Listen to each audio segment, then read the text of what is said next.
Dahil TV documentary ang ating ginagawa, importante na visually interesting ang ating topic.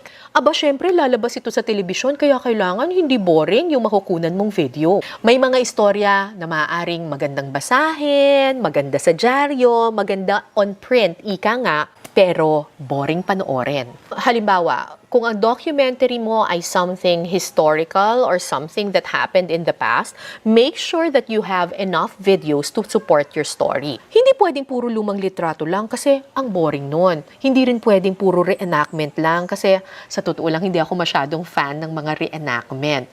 Paganahin niyo ang inyong utak para maging mas malikhain ang magagawa ninyong documentary. Tulad ng documentary namin na Daang Bakal tungkol sa mga lumang riles ng tren dito sa Pilipinas. Sa totoo lang, ang topic na ito ay inspired ng isang libro na isinulat ni Arturo Corpus. Noong una ko itong finish sa aking producer, natatandaan ko, medyo ganun-ganun siya dun sa topic kasi sabi niya, puro lumang litrato, puro lumang mapa, parang pang libro lang yung topic. Pero sabi ko sa kanya, kayang buhayin ng aming team ang storyang ito. Magiging very creative kami sa mga visuals na aming kukunan. Para buhayin ang storya, hinanap namin yung mga bakas ng nakaraan sa kasalukuyan. Ginawa namin parang adventure or exploration yung documentary na iyon. Gamit ang isang lumang mapa, hinanap namin yung mga lumang riles ng tren. It was like an adventure to the past. Kaya nitong maghatid ng progreso, magpanalo ng mga digmaan, at humubo ng kasaysayan.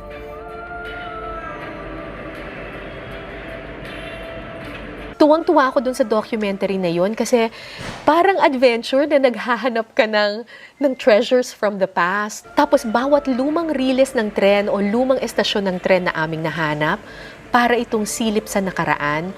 Tapos nadagdagan yung aking natutuhan tungkol sa ating kasaysayan. So the next time you think of a story, huwag kayong magre-rely sa dami lang ng mga taong inyong mai-interview o sa mga magagandang mga salatang maisusulat ninyo. First and foremost, itanong niyo muna sa inyong sarili, may makukunan ba tayong video para tumayo ang istoryang ito at magiging exciting, interesting at maganda bang panoorin ang video na ito o baka naman boring lang? Kasi kung wala kang maisip na magagandang video, move on to the next topic, hindi yan uubra.